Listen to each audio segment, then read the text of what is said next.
Target, जैसे suppose target है तो हम टाइमर लगाते हैं, इसका अलग टाइमर आता है और टाइमर के अकॉर्डिंग हमें ऐसे होल्ड करके रखना पड़ता है 20 सेकेंड 25 सेकेंड। नहीं लेते हो जो ये अकेडमी में 10 आप ईयर्स मैम, 10 ईयर्स। बेटे को डलवाने के लिए गए थे और खुद शूटिंग स्टार बन गए, हाउ?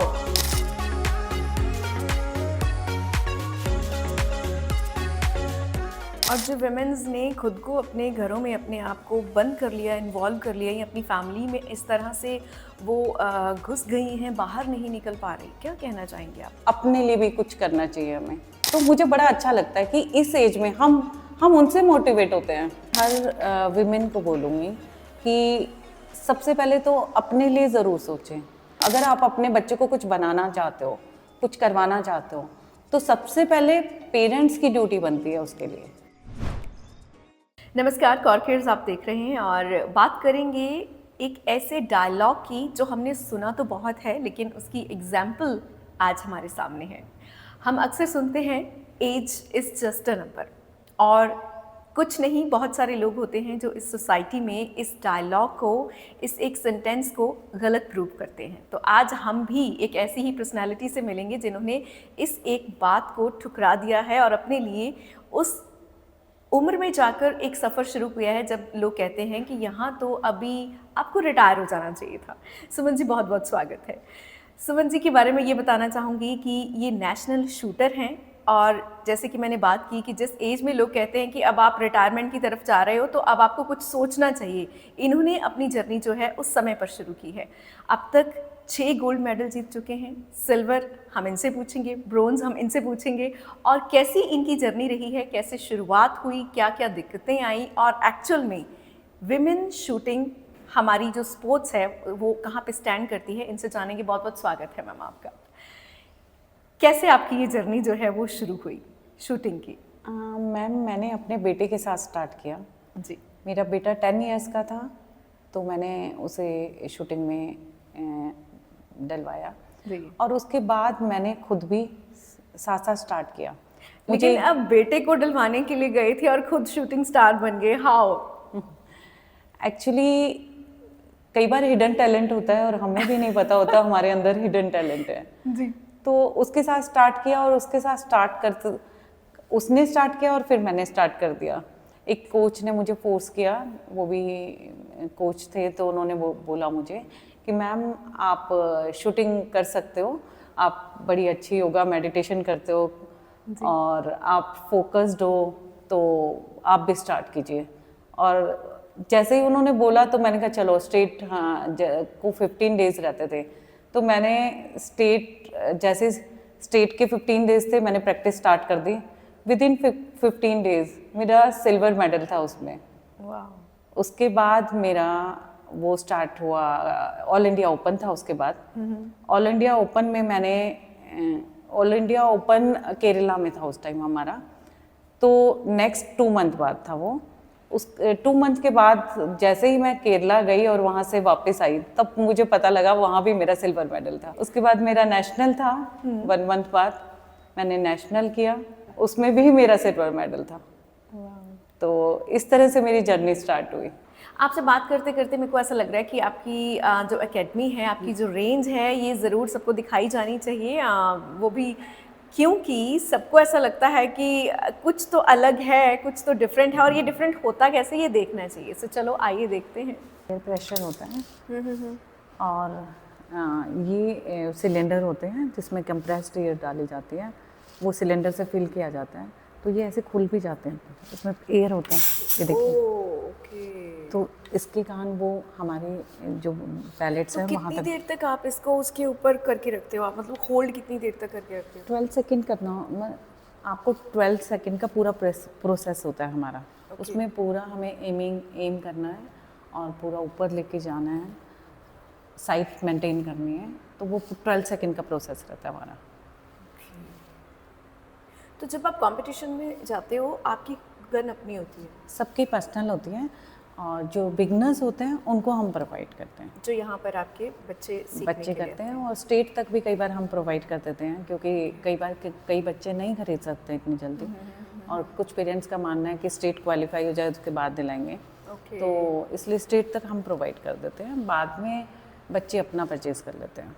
ओके इस तो फिर इस हिसाब से तो आपके पास बहुत, ये वैसे सोशली कितनी सेफ है गन कैरी करना? सोशली देखो, आप ड्राई फायर तो कर ही सकते हैं, एटलीस्ट कोई आपको परेशान कर रहा है या कुछ भी कर रहा है, क्योंकि हमें सेफ्टी मस्ट रखनी पड़ती है कि सेफ्टी रूल पहला है कि किसी की साइड हम एटलीस्ट हम पॉइंट आउट भी नहीं कर सकते। तो सोशली ये कि आपके पास होगी तो ड्राई फायर तो कर ही सकते हैं।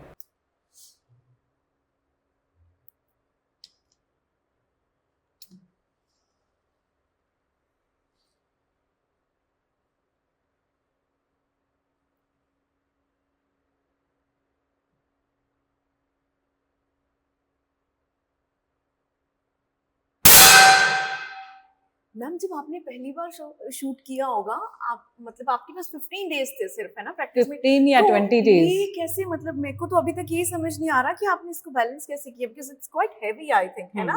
बिल्कुल। हाँ, पहली बार देख रही हूँ मैं ऐसे करना। तो फर्स्ट टाइम किया तो थोड़ा सा होल्डिंग और वो सब कुछ थोड़ा ज़्यादा सीरियस लिया मैंने, ओके और मेहनत ज़्यादा किया, होल्डिंग बहुत ज़्यादा की, 2-2 3-3 घंटे में होल्डिंग किया मैंने। होल्डिंग मतलब कि होल्डिंग मतलब होल्ड, बच्चे जो हम रेंज पे आते हैं या हम भी वॉल होल्डिंग करते हैं, मतलब वॉल की साइड हमें या टारगेट, जैसे सपोज टारगेट है तो हम टाइमर लगाते हैं, इसका अलग टाइमर रहता है, और टाइमर के अकॉर्डिंग हमें ऐसे होल्ड करके रखना पड़ता है, 20 सेकेंड 25 सेकेंड ऐसे होल्ड करके रखना पड़ता है। ओके और बच्चों को ये holding half an hour daily कराते हैं, हम यहाँ रेंज पे भी करवाते हैं। आई थिंक स्टार्टिंग इसी से होती होगी। स्टार्टिंग इसी से होती है, क्योंकि मसल्स तो स्ट्रॉन्ग करने ही पड़ेंगे बच्चों और के। वैसे एज कितनी लेते हो जनरली एकेडमी में 10 आप? ईयर्स मैम, 10 10 ईयर्स रहता है कि बच्चे जब कंपटीशन स्टार्ट होता है बच्चों का, जैसे अभी स्टेट आ रहा है तो स्टेट में 10 ईयर्स से स्टार्ट होता है। Okay okay. लेकिन आपने 15 डेज में पिस्टल उठा लिया, शूट कर लिया, ये कैसे हुआ? मतलब आपकी इनर स्ट्रेंथ थी? एक्चुअली मैम हैंड्स की एक स्ट्रेंथ होती है, तो तो गन तो कहते हैं कि बहुत भारी होती है। गन भारी होती है, बट मैंने होल्डिंग वगैरह बहुत किया उस टाइम, 15-20 डेज जो भी मेरे पास था टाइम, उसमें होल्डिंग वगैरह प्रॉपर किया मैंने। और मेन तो इसमें होता है कि आपका टैलेंट आपके अंदर, ये खुद को भी नहीं पता होता कई बारी कि हमारे अंदर ये टैलेंट है। और वो स्टेट क्वालिफाई तो हुआ ही हुआ मेरा, बट उसमें सिल्वर मेडल आया, ये मेरे लिए भी शॉकिंग था। ओके अच्छा, इससे पहले आप क्या करते थे? इससे पहले मेरा आइल्स का सेंटर था मोहाली में मेरा, तो वो रन करती थी मैं, बट कोविड में मेरा ये सारा कुछ आपको पता ही है, उस टाइम सब सारा कुछ बंद हो गया था उस टाइम। तो उसके बाद मैंने सोचा था मैं कुछ नहीं करूँगी और फ्री रहूँगी, अपने बच्चे को टाइम दूंगी, क्योंकि मैंने अपने बच्चे को बहुत मतलब फैमिली प्रॉब्लम्स कुछ इस तरह से रही कि मैंने बहुत इग्नोर किया, कि मदर इन लोगों में बीमार थे तो मैं बच्चे को इतना टेक केयर नहीं कर पाई। तो उसके बाद सोचा कि सिर्फ बच्चे को टेक केयर करना है, मुझे उसकी लाइफ बनानी है, अब मैंने इसी को टाइम देना है, मैं अब कोई बिजनेस वगैरह कुछ नहीं करूँगी किसी तरह से भी। तो जब उसे शूटिंग में डाला, विद इन 6 मंथ मैंने खुद ज्वाइन कर लिया। आपकी क्या एज थी तब जब आपने उनको मिशन दिलवाया? उस टाइम 45-46 थी मेरी एज। ओके ये एक्चुअल में फॉर ए वुमेन्स जो स्पेशली जो हाउस वाइफ हैं उनके लिए जानना बहुत ज़रूरी है, क्योंकि जनरली हमें यही लगता है कि अब ख़त्म है सब, अब बच्चों की जर्नी शुरू हो चुकी है, अब हमें अपने लिए कुछ हम कर नहीं सकते हैं क्योंकि इनकी जर्नी है। तो आपके माइंड में ये थॉट्स नहीं है? आपने खुद को कैसे निकाला इस चीज़ में से? एक्चुअली मैम मैं तो फ्री थी, आपको बोला ही था मैंने कुछ नहीं करना, और मेरा माइंड सेट भी उस तरह से हो चुका था। बट एक टाइम आया कि मुझे लगता है कि नहीं, ये लाइफ ऐसा नहीं होता कि आप 45-46 में फ्री हो गए हो चीज़ें से, अपने लिए जीना बहुत ज़रूरी होता है। और मुझे लगा कि क्यों ना मैं भी ट्राई करूं, और जब मुझे अच्छा लगा और मैंने कंटिन्यू कर दिया इस चीज़ को, और करते रहना चाहिए, हर विमेन को करना चाहिए, और अपने लिए सेल्फ टाइम निकालना बहुत ज़रूरी है विमेंस को, क्योंकि विमेंस फैमिली और उसमें फैमिली में इतना इन्वॉल्व हो जाते हैं, बच्चे फैमिली सब कुछ, वो अपने आप को भूल जाते हैं।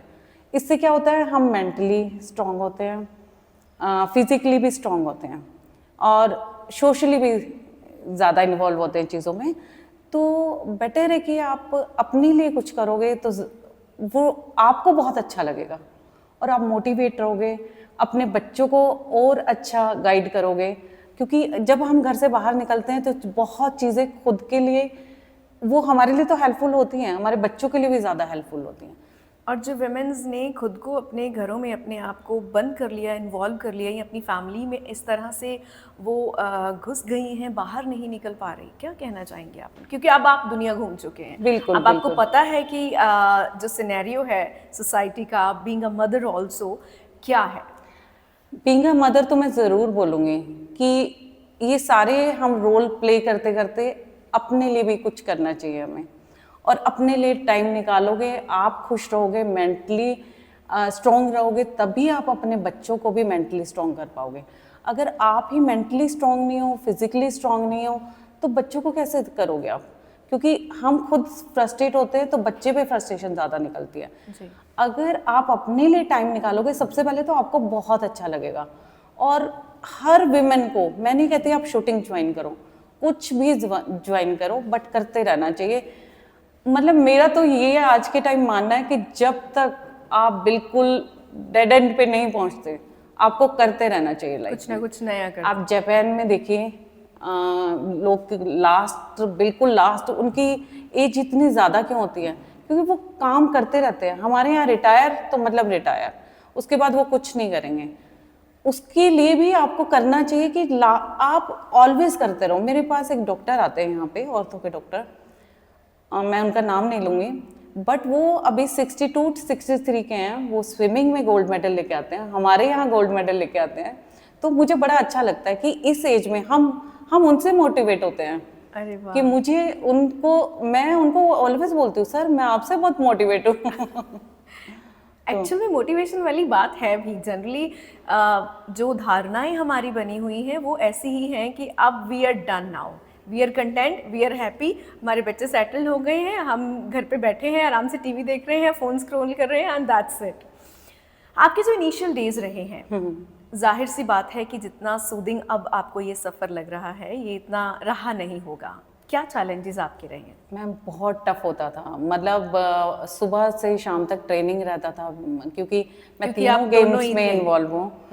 10 metre air pistol, 25 metre and 50 metre. तो उसमें टाइम देना बहुत ज़रूरी होता है, और तीनों को अलग अलग टाइम पे मुझे बैलेंस करके चलना पड़ता है। तो वो बहुत टफ रहा है मेरे लिए। अब तो मैं बहुत चीज़ें बहुत तरीके से हैंडल कर लेती हूँ, बट स्टार्टिंग फेज मेरे लिए इजी नहीं था। बहुत बार लगता था मैं छोड़ दूँ, गिव अप कर दूँ, नहीं करना मुझे, बट नहीं, अंदर से एक होता था कि मुझे लाइफ में कुछ कोई करना है। एक ऐसी बात जो आप खुद को कहते थे ऐसी सिचुएशंस में जब आपको लगता था कि no I am done now, अब नहीं बस? मुझे लगता था मुझे अपने बच्चे के लिए करना है। हाँ। और मैं मतलब उसे एक ट्रैक दे सकती हूँ कि कोई भी पेरेंट्स, अगर हमारे साथ भी पेरेंट्स पीछे बैठे रहते हैं, उन्हें नहीं पता होता, एटलीस्ट मैं खुद इन्वॉल्व हूँ तो अपने बच्चे को एक सही ट्रैक दे सकती हूँ। अब मैं खुद शूटिंग में हूँ तो मेरा खुद का नज़रिया यही है कि कोच का मतलब होता है लाइक अ पेरेंट्स गुरु होता है, और वो गुरु की तरह ही उन्हें एक रोल प्ले करना चाहिए, ना कि हमें सिर्फ पैसे लेने हैं और दैट्स इट, वो चीज़ नहीं। उनकी मेंटल स्ट्रेंथ, उनकी फिजिकल स्ट्रेंथ, उनको सोशली भी एक स्ट्रेंथ मिलनी चाहिए कि आपस में मिक्स होना, योगा, मेडिटेशन, हर चीज़ पे काम करना चाहिए बच्चों की। और मेरा खुद का मानना यही है कि बच्चों के यहाँ भी हम यही सब चीज़ें करते हैं अपनी रेंज पे भी, कि उनका मेडिटेशन, योगा, जब भी हमें टाइम मिलता है, एटलीस्ट उन्हें गेम्स भी गार्डन में ले जाके हम प्ले करने देते हैं कि ठीक है, उनको थोड़ी देर ओपन अप कर देना चाहिए कि थोड़ी देर खुला छोड़ देना, आराम से इंजॉय करें वो जो भी करना चाहते हैं। तो वो बच्चों को उनकी मेंटल ग्रोथ के लिए बहुत ज़रूरी है।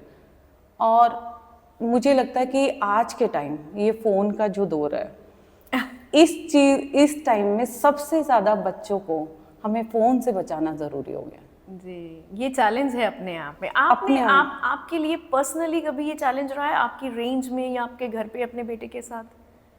फ़ोन के लिए या बिल्कुल मैम, रहता है, हुआ था शुरू में, मुझे भी ऐसे आदत हो गई थी स्क्रॉल करने की, बट मेरा ये मुझे खुद से हुआ कि अगर मैं करूँगी तो मेरा बच्चा तो सबसे पहले करेगा। अब सबसे पहले पेरेंट्स को ये चीज़ें छोड़नी पड़ती हैं, फिर बच्चे उन चीज़ों पे काम करेंगे। अगर पेरेंट्स जो चीज़ कर रहे हैं तो बच्चों को आप कैसे बोल सकते हो कि आप छोड़ दो वो चीज़। सबसे पहले पेरेंट्स को छोड़नी चाहिए वो चीज़ें। और मैं फ़ोन साइड पे रख देती हूँ। मेरा कोशिश रहता है कि मैं फ़ोन को कम से कम टच करूँ। जी। अच्छा, जैसे कि अब आपकी एकेडमी भी है, आप खुद भी शूटिंग के लिए जाती हैं। आपने बताया कि आप 3 कैटेगरीज़ में आप पार्टिसिपेट करती हैं। आप अपने बेटे को भी साथ लेकर जाती हैं, उनका भी सेम ही है। तो आप अपनी और अपने बेटे की और एकेडमी की ये सारी चीज़ों को कैसे मैनेज करते हैं? ये तो बैलेंस करना ही हमारी ड्यूटी बनती है, और मैनेजमेंट भी हमें रखना पड़ता है। तो खुद के लिए भी टाइम निकालना, बच्चों के लिए भी एक डिसिप्लिन रखना, पूरा एक हम स्ट्रेटेजी तैयार करते हैं कि इस टाइम ये करवाना है, ये करवाना है। तो मेरे साथ जैसे एक और कोच हैं ज्योति मैम, तो वो भी साथ में इन्वॉल्व हैं और वो भी मेरी हेल्प करते हैं। तो मिलके करना पड़ता है मैम, और बच्चे का भी बैलेंस दिखना पड़ता है। एटलीस्ट कई बार मेरे साथ तो ऐसा भी हुआ है कि मैं भोपाल मैच खुद देख के आई हूँ, क्योंकि गर्ल्स के पहले होते हैं, बॉयज़ के बाद में होते हैं। लास्ट ईयर KSS था, कुमार सुरेंद्र एक हमारा मैच होता है अप्रैल में, लास्ट अप्रैल में। तो मैं खुद पहले मैचेस देख के आई, वापस आई बाय अगेन बच्चे को वो लेके गई मैं। तो हमारे लिए ये भी एक टफ सिचुएशन होती है, बट क्या करें, करना पड़ता है और बैलेंस करना ही पड़ेगा, ऑप्शन ही नहीं है। बिल्कुल, लाइफ इज बैलेंस। ओके, यहाँ पर जो रेंज में आपके पास बच्चे आते हैं, आजकल के टाइम पर गेम्स, स्पोर्ट्स एक सेकंड ऑप्शन हो गई है, बिकॉज सारा जोर जो है हमारा वो एकेडमिक्स पर लगा हुआ है। आप ये सारी चीज़ों को किस नज़रिए से देखते हो, और स्पेशली जब पेरेंट्स की बात आती है, कंसिस्टेंसी की बात आती है, तो कैसी दिक्कतें हैं जो बच्चे यहाँ पर आते हैं वो फेस करते हैं? एक्चुअली मैम, स्टडीज़ के साथ मैं हर पेरेंट्स को बोलूँगी, सबसे पहले तो एक स्पोर्ट्स, कोई भी स्पोर्ट्स हो, बच्चे को इन्वॉल्व ज़रूर करना चाहिए। उसकी मेंटल हेल्थ के लिए बहुत ज़रूरी है। जो फ़ोन है आज की सबसे बड़ी प्रॉब्लम है। और मैं पेरेंट्स को भी एक सबसे बड़ी प्रॉब्लम, जो मेरे लिए एक प्रॉब्लम आती है, मैं रेंज पे जो देखती हूँ कि पेरेंट्स सिर्फ लाने छोड़ने के चक्कर में बच्चों को कंसिस्टेंसी रख ही नहीं पाते वो। तो उसके लिए कंसिस्टेंट रहना ही पड़ेगा। अगर आप अपने बच्चे को कुछ बनाना चाहते हो, कुछ करवाना चाहते हो, तो सबसे पहले पेरेंट्स की ड्यूटी बनती है उसके लिए।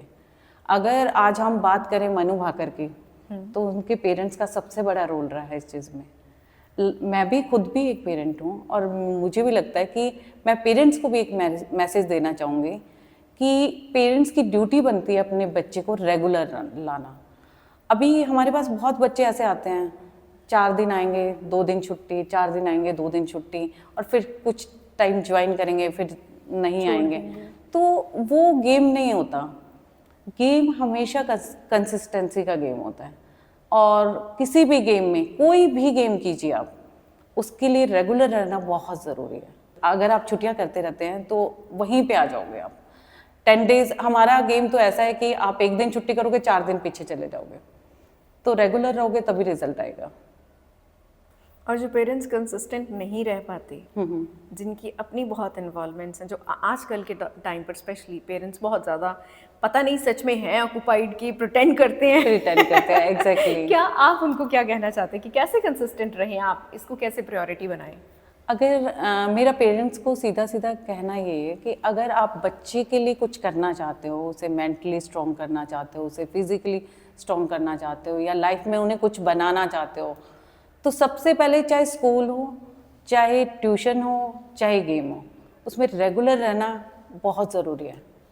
अगर आप रेगुलर ही नहीं रख पाओगे बच्चे को कि चलो आज वेदर ठीक नहीं है, छुट्टी कर लेते हैं, आज मूड नहीं है, छुट्टी कर लेते हैं, वो सब चीज़ें रहेंगी तो लाइफ में बच्चे भी उसी माहौल में वो इंडल्ज हो जाते हैं, और वो नहीं उस तरह से मैंने खुद ये चीज़ें देखी हैं। मैंने स्कूल में कभी अपने बच्चे को छुट्टी नहीं कराई। आज उसका ये सीन है, मैं बोलती हूँ छुट्टी कर ले, वो छुट्टी नहीं करेगा। कि आप जैसे आते बच्चों को डालेंगे, बच्चे वैसे ही, क्योंकि बच्चों को हम किस तरह से बड़ा कर रहे हैं वो हमें देखना है। फैमिली सपोर्ट की जब बात करते हैं तो आपकी खुद की फैमिली का आपको कितना सपोर्ट रहता है? मैं, मेरी ब्रदर इन लॉ, ब्रदर, मम्मा, सबका बहुत सपोर्ट रहा है मुझे, और मैं उनके लिए थैंक्सफुल भी हूँ कि जितना उन्होंने मुझे हेल्प किया, जितना सपोर्ट दिया, सबके पेरेंट्स ऐसे ही होने चाहिए कि तभी आज मैं इस स्टेज पे हूँ कि मेरी इस फैमिली की। और मेरे फादर तो देख ही नहीं पाए, उनका तो सपना था मेरी बेटी कुछ करे। जी, फेलियर्स को आप कैसे डील करते हो? कभी हारते हैं, कभी जीतते हैं, बट उसको पॉजिटिव वे में लेके जाते हैं। हम बच्चों को यही समझाते हैं कि अगर समटाइम हमारा भी होता है, स्कोर बहुत डाउन हो जाता है। आप कितनी बार विदाउट मेडल आए हो? कई बार हुआ है ऐसा भी होता है, कई बार पिस्टल खराब हो जाती है, कई बार खुद का माइंडसेट ऐसा होता है, या कोई हमारे बैकएंड में कोई चीज़ चल रही होती है, तो बहुत बार ऐसा होता है कि ऐसी चीज़ें हुई हैं कि कई बार हम लोग भी बिना मेडल आते हैं, लेकिन फिर मेंटली स्ट्रॉन्ग करते हैं कि नहीं, और बेटर करना है मुझे। ऐसी सिचुएशन आती है तब आप अपने आप को क्या कहते हो, क्या मैसेज देते हो कि आपको फिर से मोटिवेशन इंटरनल मिलता है? और मेहनत करनी है, मतलब उसकी जो हम 2 घंटे कर रहे हैं वो 3 घंटे कर देते हैं उस चीज़ को स्टार्ट, कि और मेहनत करेंगे और बेटर करेंगे, कहाँ गलतियाँ थी उन गलतियों पे काम करेंगे। और बच्चों को भी मैं यही सिखाती हूँ कि देखो क्या गलती की आपने, या क्या आपकी मतलब किस वजह से उनका पूरा, क्योंकि मैं उस लेवल पे खेल चुकी हूँ, तो बच्चों को बता सकती हूँ कि लेन पे खड़े होकर बहुत पेरेंट्स बोल देते हैं कि गोली मारना बहुत आसान है, मैम मार के मतलब बहुत इजी है ये तो, गन उठाई और ऐसे।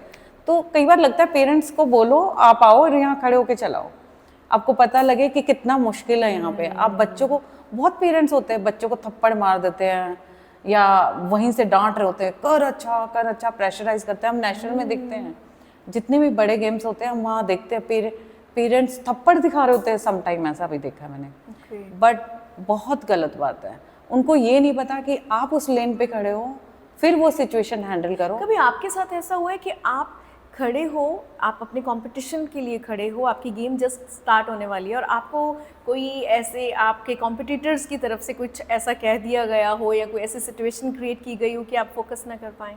मैम बहुत बार होता है, ये गेम है और वो सभी सोचते हैं कि मेंटली, क्योंकि ये ब्रेन गेम है और मेंटली ही हरास करना होता है सब, मतलब मेंटली थोड़ा परेशान कर दो सारा गेम खराब हो जाएगा। ये बहुत बार होता है, सब इस गेम में तो खास तौर पे होता है कि कोई हमारे पीछे ही जान के बैठ जाएगा या कुछ ऐसी चीज़ें कर देंगे। आपके साथ और कितनी विमेंस जो होती हैं उनमें क्या ये वाली फीलिंग होती है कि जेलसी कहते हैं कि विमेंस में बहुत ज़्यादा होती है, आप कितना फेस करते हो इसको? मैम बहुत है, गेम में बहुत है, मैंने जो देखा है, मैंने तो बच्चों में भी बहुत देखा है, मैंने अपने बेटे के केस में भी बहुत देखा है, तो ये चीज़ तो बहुत है। बट मैं इस गेम के लिए तो स्पेशली बोलना चाहूँगी कि ये इंडिविजुअल गेम है फर्स्टली, और ये लड़ाई आपकी अपने लिए है। मैं कभी किसी का स्कोर नहीं देखती कि किसका क्या स्कोर आया, पहले शुरू में भले ही देख लेते थे, अब मैं कभी किसी का स्कोर नहीं देखती। मेरी लड़ाई मेरे से है और मुझे खुद रिजल्ट लाना है। मेरी गलतियाँ क्या है, मैं उन पे काम करना चाहती हूँ बजाय कि किसी और का देखने का। अगर आपने राइज करना है तो सबसे पहले दूसरों को देखना छोड़ दो। मैं बच्चों को भी यही चीज़ समझाती हूँ, कभी भी दूसरों को मत देखो दूसरा क्या कर रहा है। मैं खुद के बेटे को भी यही समझाती हूँ, आप अपने पे काम करो, अपने पे फोकस करो, रिजल्ट ऑटोमेटिकली अच्छा आएगा। हमने मेडल के पीछे नहीं भागना, हमने हार्ड वर्क करना है। अगर आप हार्ड वर्क करोगे तो रिजल्ट अपने आप आएगा। अगर आप मेडल के पीछे भागोगे तो कभी मेडल नहीं आएगा। ये मेरा खुद का एक्सपीरियंस है।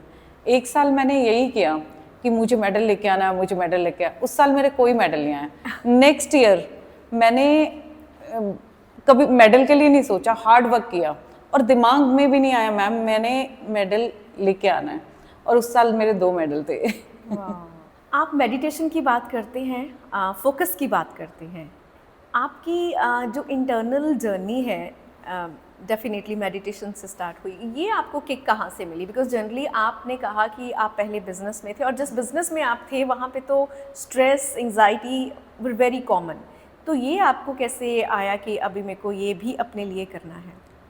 ये मैम मैं बोलना चाहूँगी, मेरी एक फ्रेंड थी, तो वो यहाँ लुधियाना से यहाँ शिफ्ट हुई थी, तो धीरे धीरे जैसे प्रॉब्लम्स रही, वो मेरे साथ थी, हर चीज़ देखती थी। तो उसने मुझे बाबा जी राधा स्वामी को ज्वाइन कराया। उसके बाद उसने मुझे बोलना स्टार्ट किया कि तू भी कर सकती है मेडिटेशन, योगा, ये सब चीज़ें।